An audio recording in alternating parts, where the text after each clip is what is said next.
नमस्कार दोस्तों, स्वागत है आपका अपने चैनल पर, जहां आपको मिलेंगी एक से एक पौराणिक कथा और उनके रहस्य।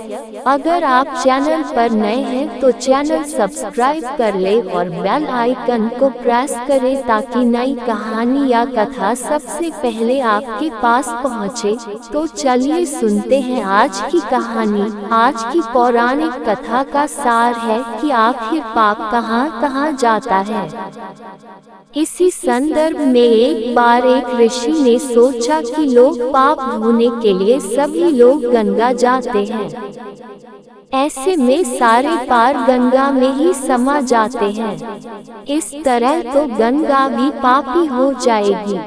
उस ऋषि ने ये जानने के लिए आखिर पाप जाता कहाँ है, तपस्या की। तपस्या करने के फल स्वरूप देवगण प्रकट हुए।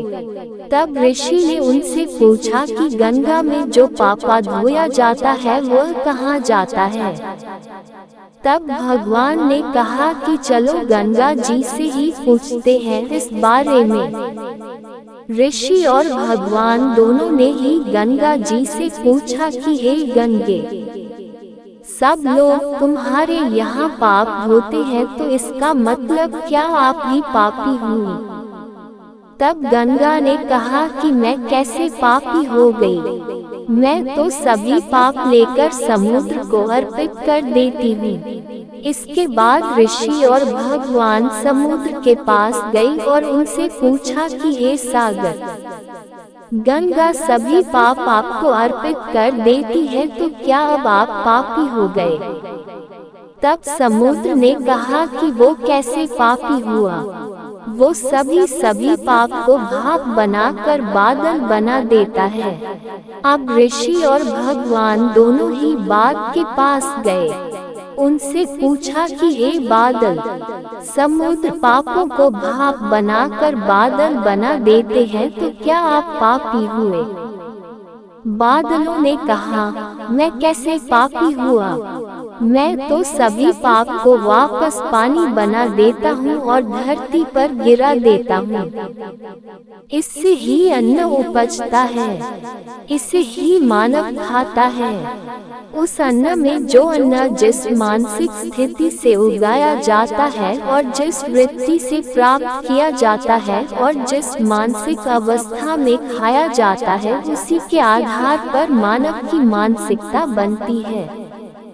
यही कारण है कि कहा जाता है कि जैसा खाए अन्न वैसा बनता मन। जिस वृत्ति से अन्न प्राप्त किया जाता है और जिस मानसिक अवस्था में खाया जाता है, वैसा ही विचार मानव का बन जाता है। ऐसे में हमेशा भोजन शांत रहकर ही ग्रहण करना चाहिए। अन्न जिस धन से खरीदा जाए वह धन भी श्रम का होना चाहिए। दोस्तों, ये थी आज की कहानी। उम्मीद है आपको कहानी पसंद आई होगी। कमेंट बॉक्स में जरूर बताएं आपको कहानी कैसी लगी। ऐसी ही और वीडियोस के लिए हमारे चैनल को सब्सक्राइब कर लें और बेल आइकन को प्रेस करें ताकि नई कहानी सबसे पहले आपके पास पहुंचे। कल मिलते हैं एक और नई कहानी के साथ। तब तक राधे राधे।